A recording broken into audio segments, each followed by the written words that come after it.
You've tried again and again to understand his behavior, the closeness, the distance, the warmth, and the sudden coldness without explanation.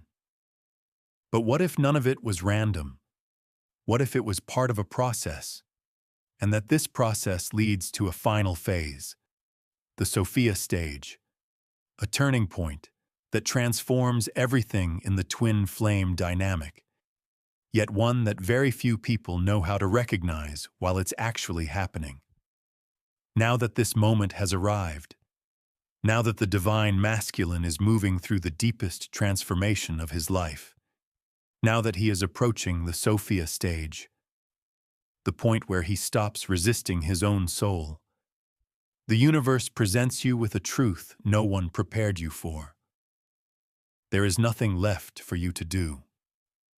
You are being asked to release, not him, but control. To let go of the version of the union you have been holding onto in your mind all this time. And it is precisely this surrender, this willingness to release, that determines whether the union will unfold consciously or whether the cycle will repeat once again. When the divine masculine reaches this stage, something within the energetic field between you reorganizes in a way that cannot be reversed. The rules that applied before no longer exist. And what you are meant to do in this moment is often the exact opposite of what your instincts urge you to do. Stay with me until the end, because if you don't fully understand what this stage means and what it requires from you, you may make a critical mistake at the most important point of this journey. Before we discuss the transmission, you need to understand what truly happens when the masculine enters the Sophia stage. Without this clarity, what I'm about to share may seem too simple to believe. Sophia is not feminine in the way most people assume. In the Gnostic tradition, Sophia represents divine wisdom, and that wisdom has no gender. It is the state that arises when a soul stops resisting its true nature and fully surrenders to what is. Sophia descended into the material world, became lost in the illusion of the ego, experienced deep separation from the source, and only remembered her true nature when she stopped trying to become something else. When the masculine moves through this process, and at some point in the journey, he inevitably does. Whether it takes months, years, or unfolds through unseen personal crises, he emerges changed. He emerges as Sophia. It is important to understand that this descent is neither calm nor graceful. It is not a peaceful moment of enlightenment on a mountaintop. It is intense. It is the breakdown of everything he built to appear strong. It is the collapse of the masks he has worn for years, the mask of independence, the mask of control, the belief that he needed no one beyond himself. It is the moment he sees himself with complete honesty and does not like everything he finds. But instead of escaping, he stays. Instead of defending, he opens. Instead of building new walls, he stands within what has been broken and learns to exist there until something new can be created. This is why periods of separation are necessary in this dynamic. The masculine who is approaching Sophia does not withdraw because he feels nothing. He withdraws because he feels too much and does not yet have the inner stability to hold the depth of what is real between you. He needs distance, not to forget, but to discover who he is when he is not reacting to you, not defending himself, not trying to impress or convince you. He needs to understand who he is when he is completely alone with his own soul and shadow, without any audience. The challenge is that while he is on this inner journey, many on the feminine side do what feels natural. They search for signs, analyze his behavior, try to remain present, send messages at the right time, perform rituals hoping he will think of them, or attempt to create synchronicities as proof that the universe is still supporting the connection. Yet each of these actions, even when done with good intention, carries a specific energy, the energy of need, urgency, and control, often disguised as spirituality. And when that energy reaches him during his integration process, he does not interpret it as love. He experiences it as pressure, an invisible force pulling him back into patterns he is trying to move beyond. And so, unconsciously, he withdraws. Not because the feelings are absent, but because the energy being expressed does not align with the state he is working toward. Here is one of the most difficult truths to accept. You cannot speed up the masculine Sophia process through action. The only way you influence it is through the absence of action, but not a passive or reactive absence. Not silence filled with suppressed frustration. Not distance used as a strategy to provoke a reaction. It must be a conscious absence, one that comes from a genuine sense of wholeness, stability, and inner alignment. A state so real and grounded that he feels the shift without being able to logically explain it. This is the closest thing to a true energetic transmission. Before understanding how to embody this, you must first recognize the signs that the masculine is approaching Sophia. These signs look very different from what most people are taught to observe. Many expect visible gestures, messages, or clear decisions that prove change has happened. But real integration begins internally. You recognize it not by what he starts doing, but by what he stops doing. The first sign is that he stops performing. Performance may seem simple, but it lies at the core of many masculine behaviors in emotionally intense connections. It appears when he says what he thinks you want to hear, carefully manages how he presents himself, and controls what he reveals or hides. A masculine who has not yet reached Sophia operates within this performance, often without realizing it. Even in honesty, there is still a layer of control, a version of himself shaped for approval. But as he approaches Sophia, this begins to fall away. What emerges may feel unfamiliar at first, because it is not always polished. Sometimes what surfaces is suppressed anger, unspoken fear, or confusion that was hidden behind humor, distance, or attitude. When he stops performing, you may see a more vulnerable, complex, and less predictable side of him. And here is the paradox. The more human he appears, the closer he is to Sophia. The second sign is the alignment between his words and actions. Not instantly and not perfectly, but the contradictions that once defined him. Saying one thing and doing another, showing up and disappearing, begin to dissolve. This shift does not come from perfection, but from the resolution of inner conflict. As his inner world stabilizes, his external behavior becomes more consistent, like water that settles once the turbulence fades. The third sign is that he begins making choices that challenge his ego. Decisions that once felt impossible, expressing vulnerability, asking for what he truly needs, or revealing himself without certainty of acceptance, become possible. A masculine who has not reached Sophia tends to protect himself, taking risks only when they feel safe. But in the Sophia stage, truth becomes more important than protection. He no longer waits for perfect conditions. He speaks because authenticity matters more than appearing strong. When you witness this, you are seeing Sophia in motion. The fourth sign is a shift in his relationship with fear. Previously, fear influenced his decisions. Fear of losing control, of needing someone, of being fully seen, or of failing in ways that cannot be hidden. In the Sophia stage, fear does not disappear. Instead, it loses its control. He begins to act despite it. You will notice this when he moves forward even when uncertainty is present, guided by inner clarity rather than external reassurance. There is a different presence in him now, a grounded quality in his words, a way of moving with less defense and more truth. The fifth sign is a genuine interest in your inner world. Not just surface-level conversation or daily details, but a deeper curiosity about your thoughts, emotions, beliefs, and personal growth. Before Sophia, the connection may feel more transactional, seeking comfort, avoiding conflict, or maintaining harmony without depth. But in this stage, he seeks truth.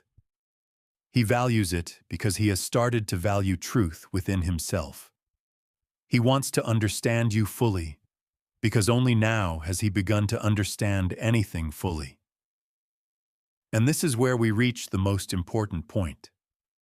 Because when you begin to notice these signs, when you sense that something within him has shifted, as he begins to reach a different place internally, the natural impulse is to open your heart fully, to finally express everything you've been holding back, to create the reunion you once imagined, to show him that you recognized his growth, that you were present all along, that the connection was always real.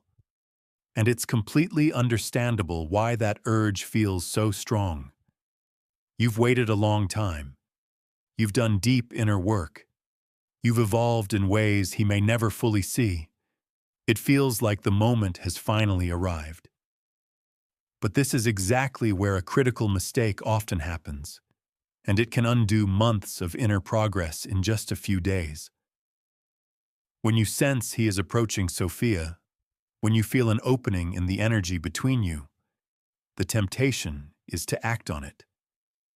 To send a message that seems casual, to show up in a way that appears natural, to create a moment that looks spontaneous but is quietly planned. The issue is not the action itself, it's the energy behind it. Because when you act based on the idea that he is changing, you are still moving toward him. You are still revolving around him. You are still defining your position through his. And he doesn't perceive this intellectually. He feels it energetically in the space between you. That delicate integration process he is going through meets resistance again, because the old pattern is reactivated. The pattern where you move closer, and he must decide whether to come forward or pull away. What the Sophia process asks of you now is to stand in Sophia as well. Two centered forces cannot meet if one is still revolving around the other. So what is true energetic transmission? It is not a ritual. It is not a special meditation designed so he can feel you. It is not a technique for sending thoughts or projecting energy into an object or image. A real energetic transmission is the state you embody when you truly know, at the deepest level, that you are already whole. That your life has meaning, direction, and beauty regardless of where he is. That the love you feel is real, but it does not define your entire existence. That you would still choose yourself even if he never returned. That state carries a frequency that doesn't need to be directed. It simply exists. And the frequency of true wholeness is naturally magnetic. It does not need to be sent. It is received by anything aligned with it. And here is the key difference between genuine transmission and strategy disguised as spirituality. You cannot do this so that he feels it. You must do it so that you feel it. The intention must be completely yours. It must come from your growth, your alignment, your completeness. If any part of you is creating that state to trigger a response from him, the field recognizes it, and what is transmitted is not Sophia, but need dressed in spiritual language. Now let's move into the practice. This is not a ritual. It's a shift in attention so complete that it changes what you emit at a foundational level. Choose a time in your day when you have at least 10 minutes of true silence. Not accidental silence, but intentional, chosen silence. Sit upright, not rigidly, but in a way that allows awareness to remain open. Close your eyes for 30 seconds. Simply breathe. No technique, no effort to control anything. Just observe your breath as a quiet witness. After those 30 seconds, ask yourself a question. Not about him, but about you. Who am I when I am not waiting for anything? Let that question settle within you. Don't try to answer it with thoughts. The answer is not a list or a description. It is a feeling, a presence that does not depend on external validation. Allow that state to rise slowly, as if it has always been there but rarely noticed. As you begin to sense that stillness, that completeness that needs nothing, do the following. Feel the space around your body as something real. Let it expand. And within that expanded awareness, without directing it toward anyone, simply affirm within yourself, I am whole. I am what I was searching for. I am what has always been here. This is not ego. It is recognition. It is the moment when Sophia becomes a lived experience, not just an idea. And when you embody that state, not performing it, not expecting a result, but truly living it, it reaches where it needs to reach. Not because you sent it, but because truth naturally resonates. Two souls connected within the same field do not need effort to find alignment. Now we come to what letting go really means, because this idea is often misunderstood. Letting go does not mean you stop loving. The love remains. Letting go means releasing attachment to the outcome. Releasing the version of the story you created in your mind. How it should happen, when it should happen, what should be said, how the reunion should look. It also means releasing the identity you built around the connection. And this is often the hardest part. Because in many cases, this connection became the center of your inner world, your decisions, your hopes, the meaning you gave to your experiences, all tied together by this bond. So when you let go, you are not only releasing him, you are releasing a version of yourself. The version that needed him for purpose. The version that used waiting as a reason to delay fully living. The version that felt defined by the intensity of the connection. Letting go of that identity is one of the most profound shifts a person can make. Not because it's easy, but because it creates space for something real. What Carl Jung described as individuation, the process of becoming your true self without relying on external projections, requires exactly this step. Everything you saw in him that felt familiar was already within you as potential. The depth, the awareness, the presence, the intensity, all of it reflected something in you waiting to be recognized. And as you begin to integrate those qualities within yourself, two things happen. You no longer need him to feel complete, and the connection shifts from need to choice. The energy changes, the field transforms, and he senses that shift long before any external action confirms it. But letting go also requires the courage to accept uncertainty, not knowing if he will return, not knowing if the connection will take the form you imagined, not knowing how long the separation will last, and still choosing to live fully now, not as a strategy, not as a performance, but as a genuine response to life continuing forward. There's a powerful image that reflects this stage. A man stops climbing a mountain and realizes that the mountain was never separate from him. The strength he believed waited at the top was already present within him.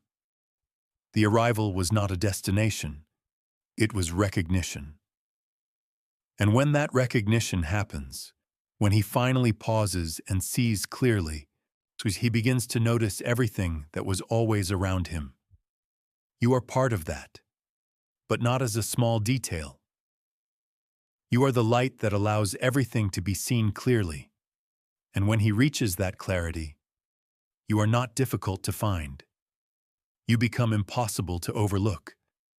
But for that to happen, you must reach your own stillness as well, your own recognition, your own Sophia. And when both of you arrive at that place, when the meeting happens from there, it does not look like a rehearsed story or a perfect scene, not in the way you imagined in your mind. He doesn't arrive with a prepared speech. He doesn't turn everything into grand declarations. What happens is quieter, yet more powerful than anything a script could express. Two fields carrying the same truth simply recognize each other. No proof is needed. No guarantees are required, for there is no need to revisit the past just to make the present possible. The union that emerges from this meeting is not a fusion where identities dissolve into one. It is a synthesis, where two complete individuals stand side by side and create something greater without losing themselves. And here is what most people don't realize about that reunion. When he arrives from that place, when Sophia has fully transformed him, he won't come with a script. He won't behave according to the ego's idea of how love should look, when it should happen, or how it should be expressed. He will arrive without expectations, and he will need someone on the other side who has also let go of theirs. If you are still waiting for specific words, specific actions, or a particular kind of arrival that matches your imagination, you may not recognize him when he comes. You might overlook him because the timing feels wrong. You might reject him because he carries imperfections your fantasy didn't allow. You might be so attached to your imagined version that you miss what is actually present. Sophia, in both the masculine and feminine, is not perfect. It is human. It is real in a way imagination can never be. And the energetic transmission you are learning is not about creating a specific outcome. It is about developing the inner state that allows you to recognize reality when it appears, whatever form it takes. So how do you maintain this state? How do you stay aligned with the frequency of Sophia in everyday life? On days when longing returns like a wave, and in moments when anxiety feels stronger than the peace you've built, you don't resist the longing. Longing is not the enemy. It is information. It reflects that the connection was real, that something meaningful was experienced. But longing is an emotion, not a direction. Sophia is the moment when that feeling no longer controls you, when the emotion moves through you like a wave and you allow it to pass, without turning it into urgency, without letting it dictate your actions, without sending a message you might regret later. That is not suppression, it is sovereignty. And sovereignty is not the absence of feeling. It is the ability to feel without being controlled by those feelings. When you develop that level of self-mastery, when you truly live as someone who has chosen herself fully, when what you offer to the world comes from wholeness rather than lack, something deeper begins to shift, beyond the twin flame dynamic. You become someone different, not unfamiliar, but more aligned with who you truly are, more present, more grounded. The attention that once flowed outward, toward him, toward signs, toward interpretations, returns to your own life.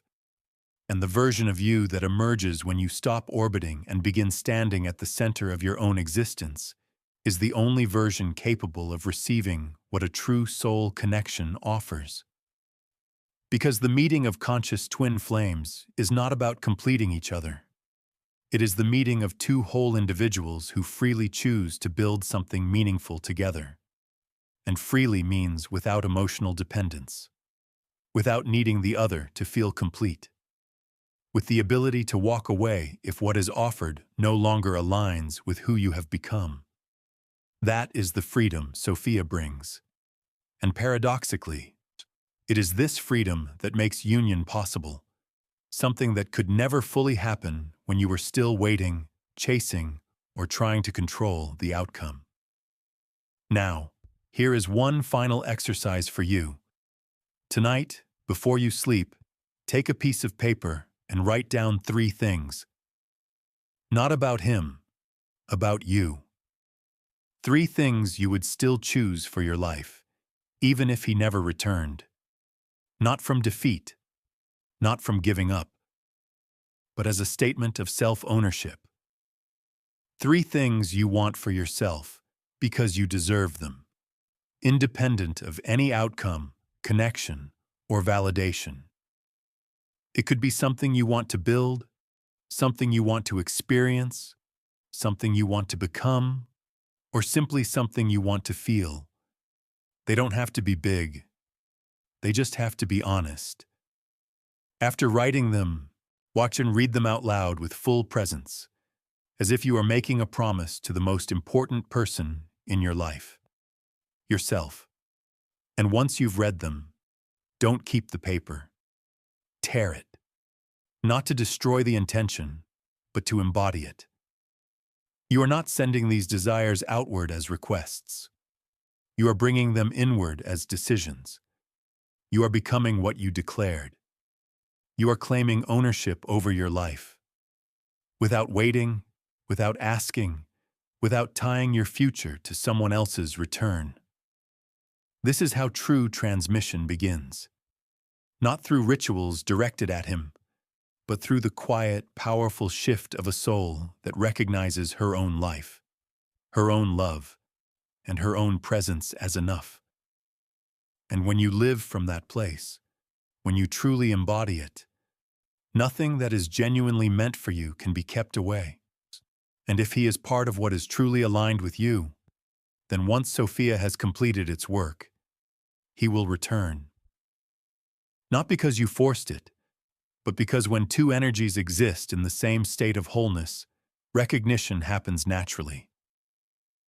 The only real question is this: will you be aligned with that same state when the moment arrives? If you've reached this point and felt that this message connected with something deep within your experience, write in the comments, "I am the field." It's a quiet commitment to your own Sophia, to your readiness to receive real love when it comes, even if it looks different from what you once imagined. It's a commitment to being present for the life that is truly unfolding, not the one you once projected. And if you want to explore this process more deeply, with practical tools to support you through the most challenging moments, I've shared 2 resources in the pinned comment. One includes guided transformation work inspired by Carl Jung, focused on integration and individuation. The other is a soul survival guide designed to help you navigate moments when old patterns return and longing becomes stronger than your inner peace. Thank you for being here. I'll see you in the next video.